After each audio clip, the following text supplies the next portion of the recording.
Could we just start with like some housekeeping in terms of injuries? Yeah. Adam Madge is it ankle, Achilles? Yeah, he's there's no real timescale at the moment. We're waiting to see on the specialist, so we don't think it's as bad as first feared. But until we get the full prognosis from the experts, we're obviously reluctant to give a timescale on that. Yeah. But we're hoping he'll be okay. Is it the ankle? Or do you not know exactly what the injury is? Yeah, it's an ankle injury. Yeah. Oh, it is an ankle injury. Yeah. Okay. And when's he having? Has he had a scan or is he having? He's had some initial assessments, and we're just waiting on the results from the specialist. Yeah. Okay. And how's he? In terms of himself? Yeah. I mean, he's a bright, bubbly character.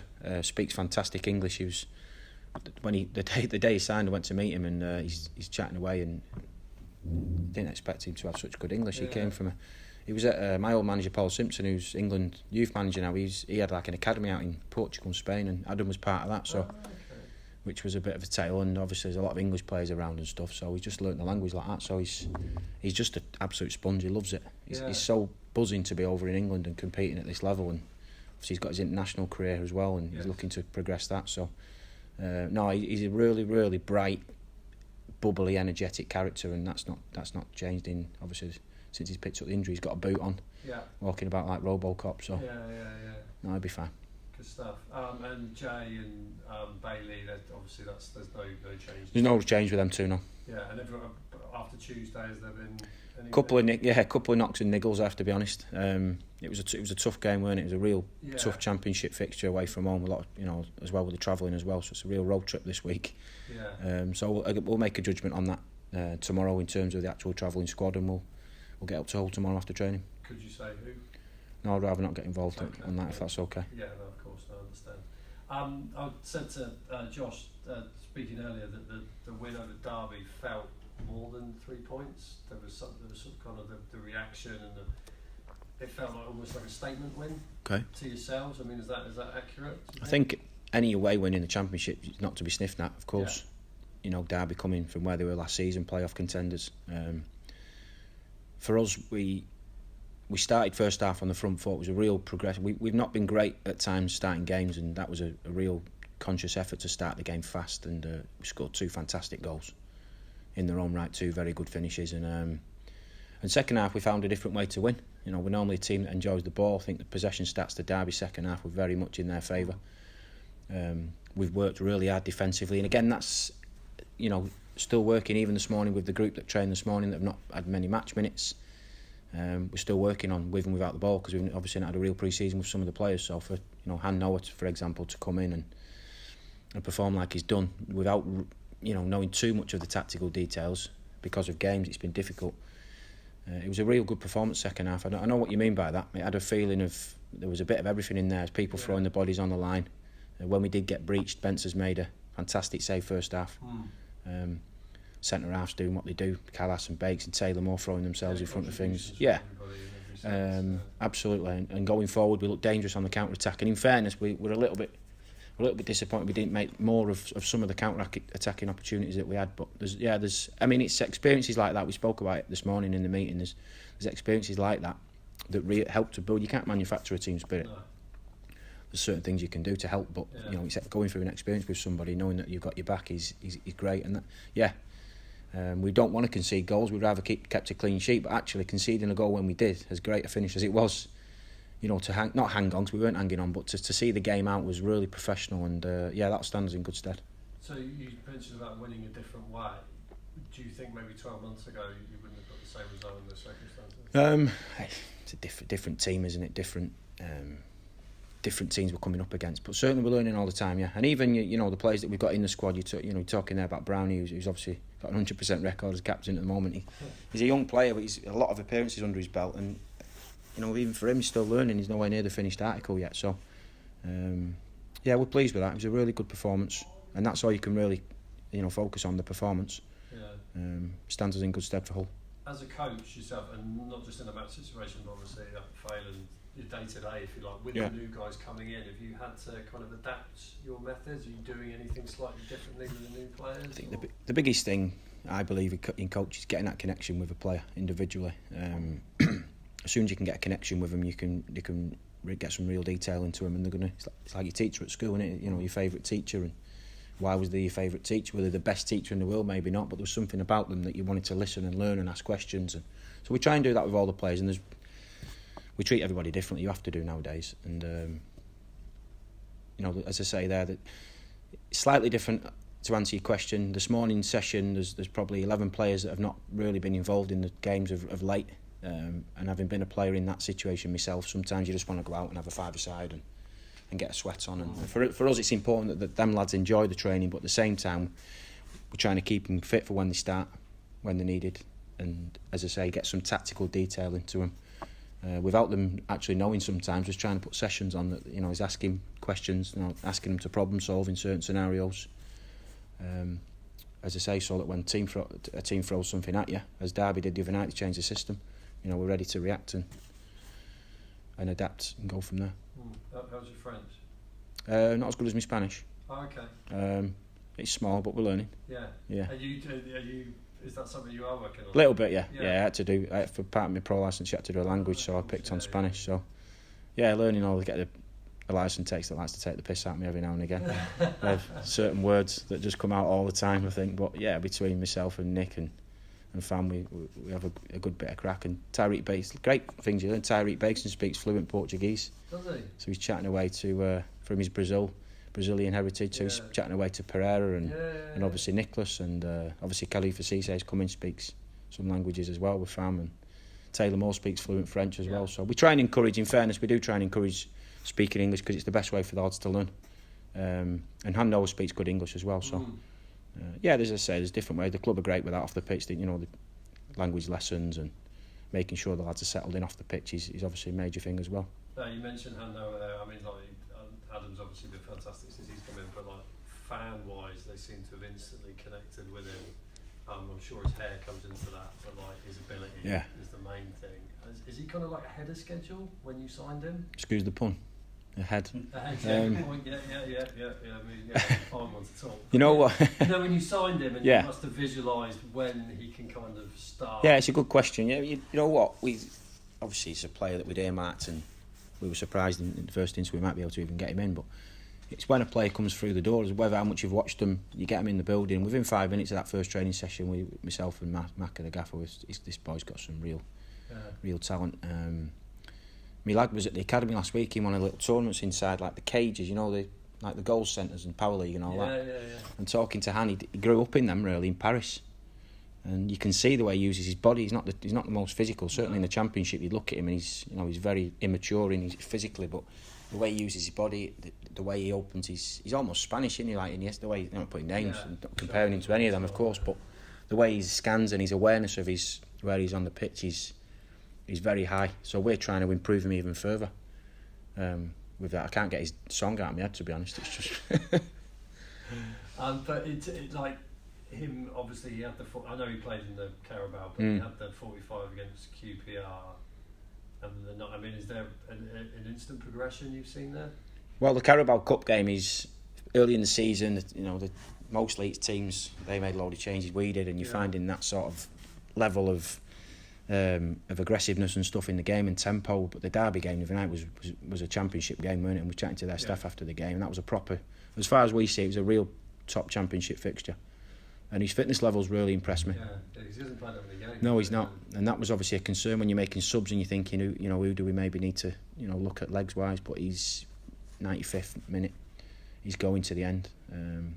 You saw Weimann cramping up towards the end, and Benny Kofobi before he came off, and as I said before, it's that knowing that you can look at your mate and know that you can trust him and rely on him to go that extra yard for the team. And obviously Masengo's that type of player that technically we all know how good he can be. There will be question marks because of the way he looks with his hair. Is he a flashy player? But he will put the shift in, and he'll put himself about and win tackles. And we're really impressed with him. And what's it like to kind of see him day to day? Does he do stuff on the training ground that maybe? Yeah, to be honest, you don't want to make too big a deal out of him. He's got real quality. Yeah, he has got real quality, but it's our job to make him even better. Yeah. And the best thing about him, and the best thing about every player in the squad, bar none, is their humbleness to want to improve. Yeah. You can have, as I said before, with the connection, you can have a question, a bit of communication with one of the players, and you can, and it's not always easy to look at yourself and actually admit that there's things you can work on. certain people, certain footballers I've come across, struggle with that because they want to protect themselves a little bit. And we've got a real good group that actually come and ask questions. They want to come and talk about a game that was on last night, or they want to watch some clips, and that's the way to learn. And that stands us in good stead. We're in a good place at the moment, but we feel there's a lot of progression to go yet with such a new team. And that's an overall cultural thing, obviously, that obviously Lee and yourself, and that's all you've kind of bred. Does that come into when you're making signings? Can you analyse that in a player? You bring a player, like, how do you know when you're signing a player that they want to make that kind of level of self-improvement? Or do you do your research? You do your research. Yeah. Every club will do. We research it as far as we can.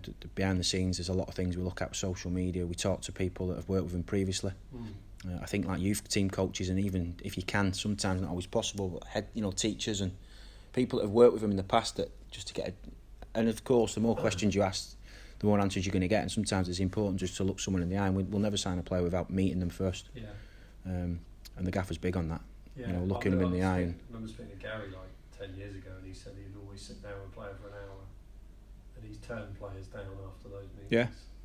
Yeah. I think it's important. You get, as I say, that's where you can look them in the eye, and because obviously over the phone or text and nowadays, WhatsApp and through agents are always going to talk players up to the maximum, aren't they? So, and as well, that shows the commitment from the player as well to wanting to go to meet the manager or the staff, and we always try and show them around the stadium, around the training ground, just to see what's happening behind their eyes when they see the place. Is it somewhere they want to come and play? And when all them boxes are ticked, then we make the signing. Just look, obviously Hull on Saturday's another away game. Do you know, have you seen the statistic about your away record in 2019? Yeah. 24 point, we are, to be honest, you're going to know it. We're up there, yeah. Yeah, well you are. We are. are there. What's the secret behind that, do you think?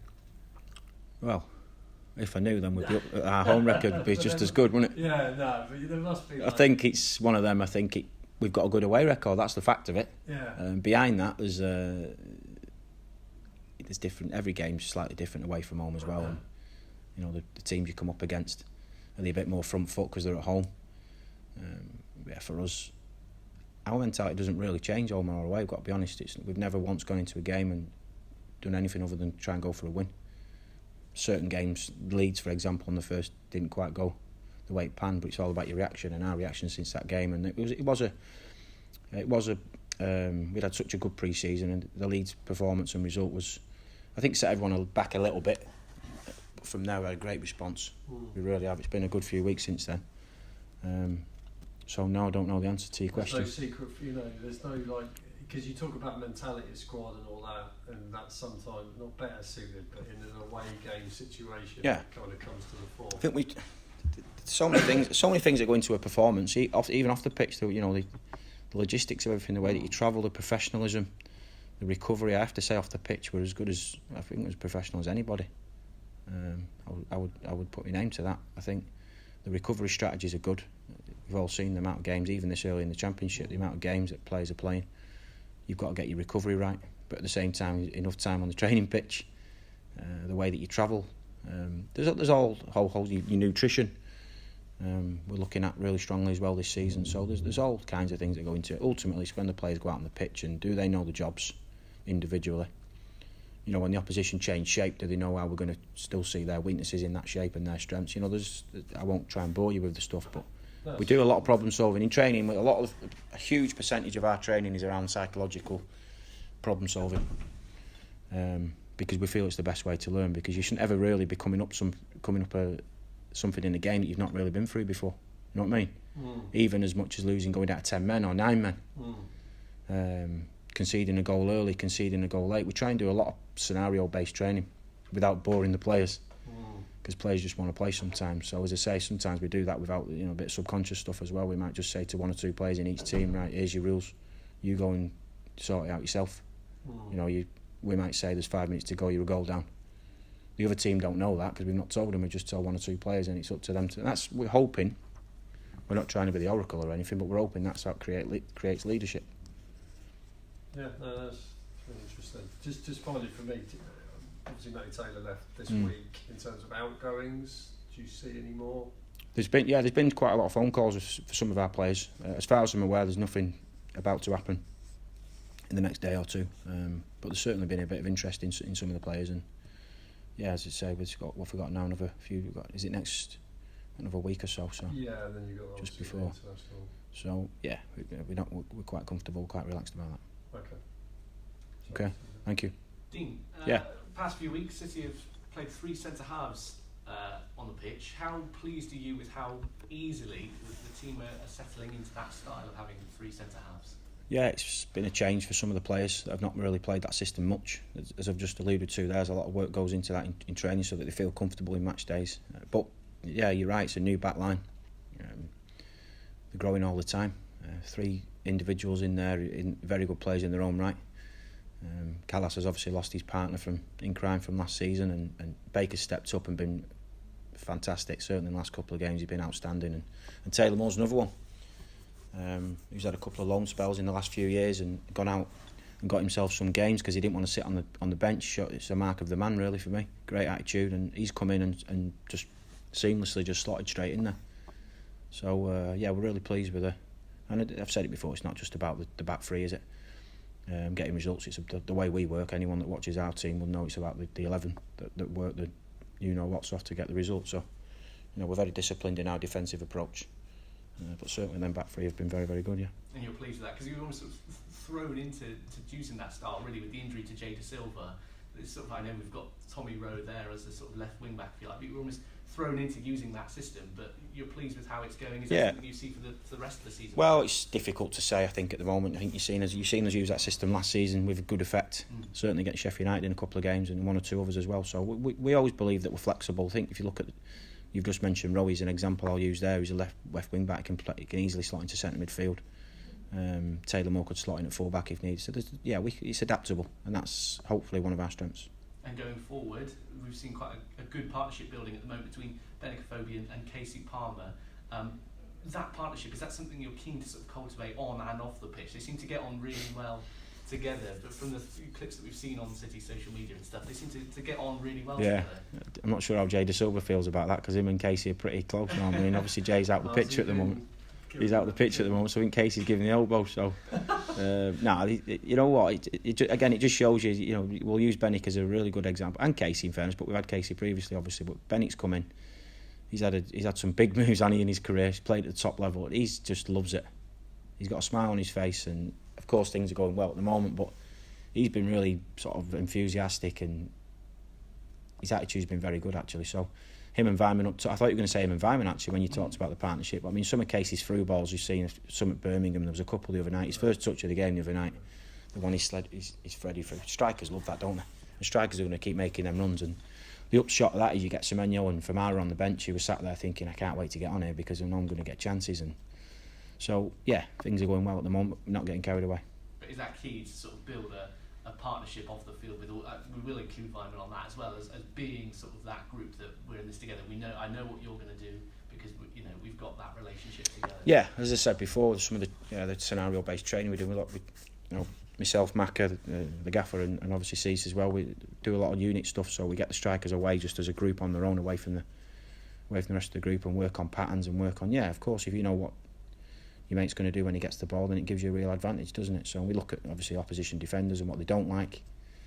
We speak to our defenders about what defenders don't like and try and improve on some of the patterns moving forward. As I say, the other night's been great, but the other night, we with the quality that we've got, we maybe could have took advantage of some more of the counter attacks that we had. So yeah, as I said before, we're happy where we're at the moment, but there's certainly a lot of work to do. We're nowhere near where we want to be. And just finally, if it's okay, there's some news come out of the blue half of the City, of course, regarding Junior Agogo. I know it's someone that you've played against in the past. Just for our news sake, what sort of player was Junior Agogo? How good was he? I know you've played against him. You in fact scored against Bristol Rovers before for Peterborough in a game that he scored. So you've played against him. Just how good? Yeah, I mean, to be honest, I just found that out. The gaffer I think he picked it up just before he left the training ground. So it's devastating news. No one even ever expected it. Yeah, he was a lightning quick player. One of the lads that I was chatting to on the way I used to play with him at Bristol Rovers, and he was a fantastic player. Scored a lot of goals, didn't he? He's that, whenever you hear that name, he scored a lot of goals, and it's obviously going to be a really sad miss. Thank you. Thanks. Cheers. No problem.